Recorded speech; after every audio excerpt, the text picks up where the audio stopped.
Everyone, welcome back to Wonderland TCG. My name is Neko Wonderland, and today I'm going to be bringing you something special. I'm going to be discussing my favorite deck in CDH, Sisay Weatherlight Captain. Now, Sisay is a really strong deck, and I'm really happy to say that it's been doing really well in the tournament scene lately. It's been getting top 4s and top 16s. It's a deck that I've put a lot of time into, and I would go so far as to say it's my favorite deck in the format. Now, Sisay is a 5-color commander that gets +1/+1 for each color among other legendary permanents you control. She also has an activated ability where for Wooburg mana, you can search your library for a legendary permanent card with converted mana cost less than Sisay's power and put it onto the battlefield. So the idea for this deck is you want to chain tutors using Sisay's ability to assemble a combo. There are a lot of layered combos in the deck, all of which rely on the legendary permanents that Sisay can tutor out very easily. She's a toolbox of a really resilient and powerful deck that can win out of nowhere. What's really cool is that Sisay can do this without really having to cast any spells, so things like counter spells won't hamper you. You can just tutor them right onto the field, and if they don't have a way to remove the threat, it could be game over real quick. And a lot of the combos rely on things like planeswalkers, which are even harder to remove than things like creatures. Today I'm going to be going over my own personal list. This is a list I have in paper, and it's a list that has got me some good results. But jumping right in, I want to go over some of the Planeswalker packages. So these are the pieces that will really help you get that tutor chain going. The main idea is you can get something like Bloom Tender or Dockside that will let you have the potential to get the 5-color mana you need to activate Sisay. The Planeswalkers allow you to abuse and reuse those effects. For example, you have things like Tivar that can come and untap your Bloom Tender, or give things like your Bloom Tender haste if you need it. Tivar, Kiora, Teferi who slows the sunset, Ral, Gaedrone, all these have strong effects, but their main effect is to act as untappers, as well as give you the color pips you need to boost Sisay's power. So the variety in the color pip and the increase in CMC of these permanents make the tutor chain go real smooth. And then you have things like Dahada, Saheeli that can get you treasures. Saheeli can flicker your dockside so you get additional ETBs that way. You have Teferi Time Raveler, which is a silence effect, and can also remove opponent stacks pieces if you need it, and can let you replay your dockside so you can bounce your dockside to hand to get extra treasures. You have things like Oko and Ashiok, which don't help with the chain, but have relevant effects that are tutorable. If you aren't in a position to win, you can hold up 5 mana and then go in for the Ashiok in response to someone's tutor. Or you could do something like remove graveyards if you think they're going to try to go off with Breach on their next turn. The one downside is most of the effects here have to be done at sorcery speed, so you have to do a little bit of planning. That's why the static effects are really strong on things like Ashiok. Oko's good because it offers that creature removal. Ral, Zarek, again, is an untapper, but has a relevant minus ability where you can deal 3 damage to any target. So if there's an Oppo or Dranith that's stopping you from going off, you can just bolt it and remove the problem. Also, Ral's ultimate ability seems like something you would never actually get, but it has happened to me twice, I think. And both times I've gotten that ability off, I've won the game. So, important to keep that in mind. So to go over the combos with the Planeswalkers, starting off with Vivian on the Hunt. Vivian acts as a pod effect that when it comes down, you can immediately sacrifice something like your Sisay that is 3 CMC and tutor up the Felidar Guardian. Felidar Guardian will enter, and when it does, you can flicker Vivian. Vivian will enter as a new permanent, and that means you can activate her ability again. So you activate it, sacrificing the Felidar Guardian. With the new search, you can get something at 5 CMC. You go and get your Karmic Guide. When you have Karmic Guide, what you can do is bring back Felidar Guardian from the graveyard. And when it enters, again, you flicker Vivian and do the same thing. You activate Vivian, sacrificing Felidar, go get something at 5 CMC. In this case, you'll go get Kiki Jiki. Kiki Jiki will enter with haste, you tap it, make a copy of the Karmic Guide you have on field. Karmic Guide copy will ETB, you get back Felidar, and this time you flicker the Kiki Jiki. And what this does is it allows you to create a loop of making infinite hasty Felidar Beast copies that can attack, and so you kill your opponents with damage. Also in the Planeswalker package, you have Saheeli. So Saheeli fits a lot of boxes. Like I said, she can flicker your dock sides, or not flicker. Saheeli can copy your dock sides, and copy things like your Bloom Tenders for extra activations. She also is another combo with Felidar. So if you have Saheeli or you have Felidar on field, then you can just play the other piece, and you'll do the same thing. Saheeli makes a copy, the copy will come in, you flicker Saheeli. Saheeli keeps making the copies, and rinse and repeat, you kill your opponents, and you win the game. The other main combo is the Aminatou Nicobolus Dragon God combo. So Aminatou has a strong flicker ability, which you can use to bounce dockside or other pieces for extra value, but there's also combo potential there.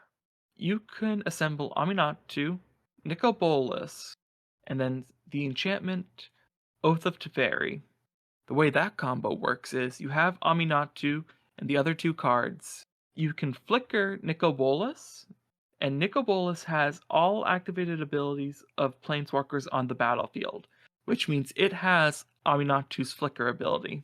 Oath of Teferi lets us activate the ability of our Planeswalkers twice. So the idea is this. You activate Nicobolus with an ability. You can either use his +1, or if you have a piece like Saheeli, you can do that, and deal 1 damage to each of your opponents. And then you can activate Nicobolus a second time with the Flicker ability, flickering Aminatou. Aminatou enters as a new permanent. You activate Aminatou's ability and flicker Nicobolus. This means Nicobolus can activate again twice. So you uptick and then you downtick to flicker Aminatou. You do that back and forth until the table is dead. Teferi Time Raveler. Teferi Time Raveler is not only a silence effect, it also combos with Displacer Kitten, and an artifact of 0 CMC, or at least an artifact that is mana positive. And the idea is you can make a bunch of mana, draw your deck, and assemble another win line. Things like the Peregrine Daimyo can combo with Teferi, who slows the sunset, and make infinite mana. So just a lot of cool combos you can do. Displacer Kitten can also do some silly things with Dahada. It's not a combo, but if you're lucky, you can essentially minus Dahada to mill yourself and get treasures, and then get some low-costing legendary permanents to cast. So for example, you can get Dahada minus, get 3 treasures, find something like Kiora. With the 3 treasures, you can cast Kiora, that will trigger Displacer Kitten, you flicker Dahada, rinse and repeat, and just try to assemble something. And those are just some of the combos in the deck. The deck has so much combo potential that I won't go over everything here. I'll include the deck list down below, and the primer is there. It's a bit out of date, but it has all the main combos still in the deck that you can review. And some extra ones that I have removed that you could add if you wanted to.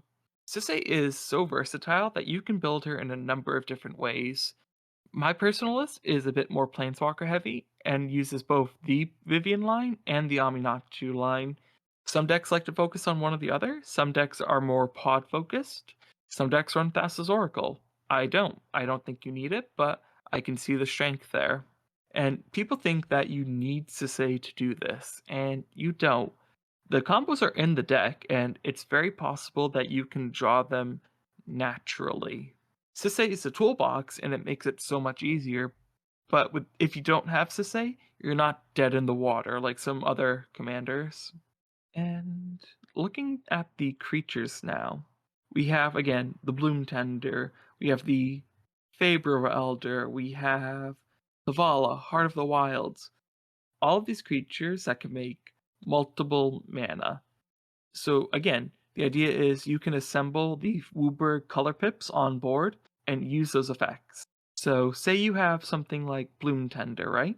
You have Bloom Tender, you have Sisay, and then you have a source of red, blue, and black mana.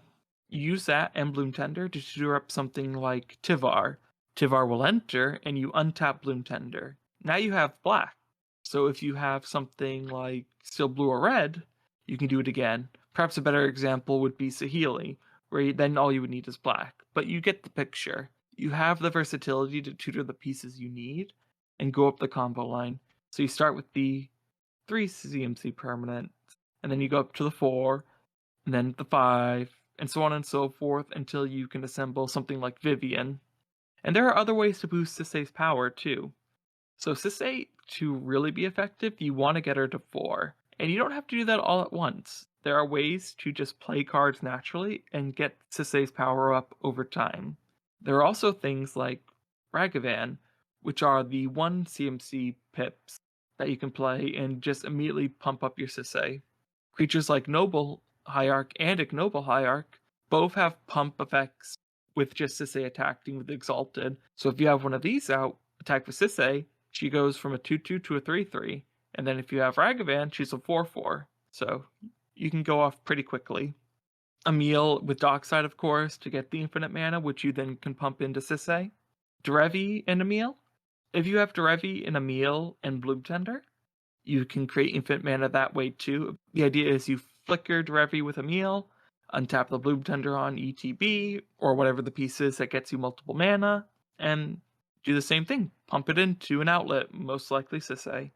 However, there is also a way the deck can win at instant speed. So if you have infinite mana, and you have either Kenrith on board, or the ability to tutor Kenrith, you can pump everything into drawing your opponents out. So at instant speed, even on another player's turn, you can make them deck themselves and win like that. Opponents going for a Thassa's Oracle win? Get this out from under them and take the W for yourself. Some people like Kroxa that has a similar effect. I think Kroxa's good.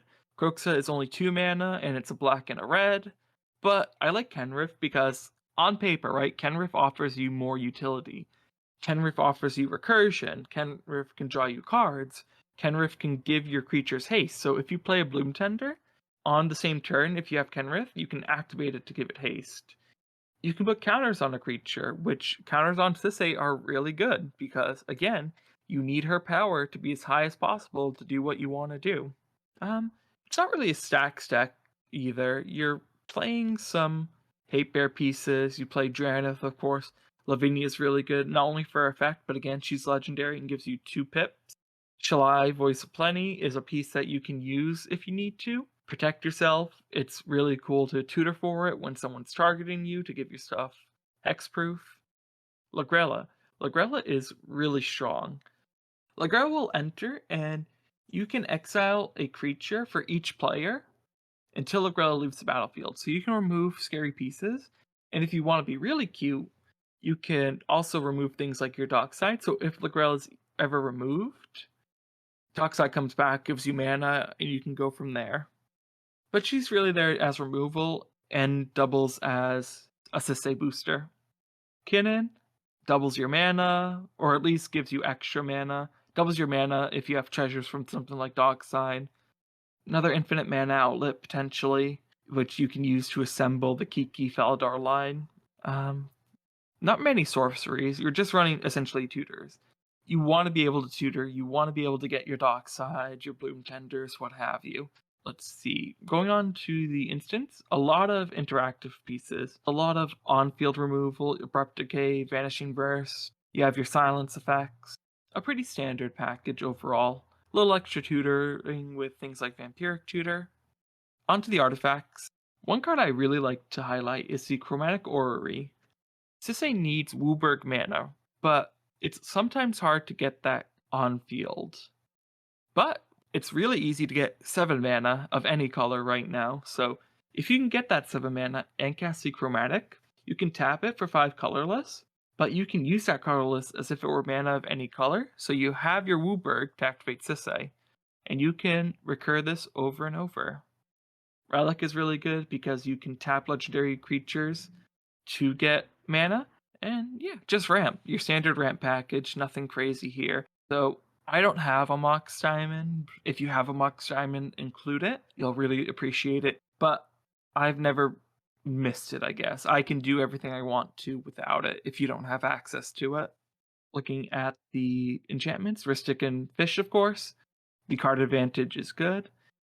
It can be a bit awkward sometimes. So, as you probably noticed, to say, at least my version, doesn't play the highest quality of cards. You play some janky things to make your commander really strong, and it can be awkward when you draw the pieces, especially things for the Vivian Pod combo. But you run so many different combo pieces and so many different layers to them that you can pivot and go for a different plan if you need to. So it's not the worst thing in the world. Oath of Nissa is a 1 mana, again, to boost your Sisay. It also can let you get lands from the top or other legendary creatures or planeswalkers. So card selection is really nice. Cultist is a crazy one drop in this deck. You can tutor for Cultist at the end of someone's turn, or you can just play it with Sisay. And all of a sudden, Sisay is up to a 6/6. And that's with no other legendary permanents on the battlefield. Oh, I do want to go back real quick because I forgot to talk about a creature. Planebound Accomplice. Planebound can be a little bit cheeky because you can activate it and just cheat the planeswalkers you have in hand onto the battlefield. Yes, you have to sacrifice them at the beginning of the next end step, but if you're doing it right, that won't be a problem. So in a perfect world, you can play Planebound and have Vivian in hand. You activate Planebound, put Vivian onto the battlefield, and you can sacrifice a Planebound for 3 CMC to get the Felidar Guardian, and just go from there. You can activate the Planebound and cheat out the Teferi Time Raveler on a turn you're going to win, and have a silence effect that you didn't even have to cast. And you can also cheat out things like Aminatou. Aminatou can flicker things, so if you have Aminatou on the field and say you cheat out Dahada just to get that extra value, you can actually use Aminatou's ability to flicker Dahada, and then it won't be sacrificed on the next end step. So you can cheat it out, activate Dahada, flicker it with Aminatou, activate it again, and potentially you have 8 mana right there. And then you get to keep the Dahada around for power and toughness reasons for Sisay. So the lands, you're running your standard land package. You want to run the 5-color lands. No real colorless lands in here because they just don't do much for you. Pause is really good here because, yes, it's situational, but you play so many legendary permanents that you get the colors you need from it. For utility, you run the Boseiju and the Otawara, 2 great removal pieces. So you can run the dual lands if you want to. I don't own the dual lands, so I don't. The only one I own is the Bayou, and that's the one I won from the tournament with this deck. If you have them, use them, but if you don't, if you only have access to the shocks, it's not the end of the world. This is a deck that doesn't use your life total, so you can take the 2 damage to shock in a land. It's never been a factor for me. It's never come up where life mattered. The only other land that I would include if you have it is the Gaia's Cradle, because it's a legendary land that Sissy can tutor. And I mentioned earlier the Derevi Emil combo with something like Bloom Tender. You can do the same thing with something like Gaia's Cradle, so having that extra backup is really good. And yeah, that kind of covers everything. The deck is unique, it's strong, it's resilient, and it will put up consistent win attempts turn after turn. Really hard to deal with, and players have to have the game knowledge to respond to it at the right time. And you can catch players off guard. Players will look at you and not fully understand what you're doing with the deck. And there are so many different ways to build the deck. So even if they have an idea of what the commander does, they won't know exactly what build you're on. So use that surprise to your advantage. So in an ideal hand, you'll have something, a couple lands, you'll have Bloom Tender like effect, which would be really good. And then you'd also have a low CMC legendary permanent, something like Ragavan or Lavinia or even something like Ashiok that you can play down early and eke Sisay's power up so that it's ready to go when you start the tutor chain. And the deck can win at multiple points in the game. It can win really early if you have a crazy start. Say, like, you play Dockside and someone has ramped out their artifacts, and you have Dockside, Aminatou in hand. You can get a crazy fast win that way as soon as, like, turn 2. On average, you can consistently win turn 3 and after, and just looking for the window where you can go for it. It's important to keep in mind you're not playing a 5-color good stuff deck. If you want to do that, something like Kenrith or Najeela would be better. You're playing a Sisay deck, so don't be afraid to lean into that jank to make it work, because it will work for you. But yeah, I'll include the deck down below. Feel free to take a look at it. If I were to make any recommendations, Gaedrone I had included because it was a haste enabler before we had Tivar. It can still offer you some utility as an untapper, and it can remove, well, it doesn't remove, but you can gain control of things like a Drannith Magistrate or an opposition agent your opponent controls. So you can take it and it unlocks you to go for the win. The Peregrine Daimyo, on paper it looks really cute. You would think it would be strong, especially because it does combo with things like Teferi really well. It can be cute with Dahada, but it's not great. Honestly, I'm considering cutting this card. So Gaedrone and Peregrine Daimyo, 2 cards you might want to consider taking out the list if you're playing this for yourself. Right now, I'm thinking of including more interactive pieces, so keep that in mind. But yeah, thank you so much for watching. I hope you enjoyed the deck tech, and I'll be seeing you all soon.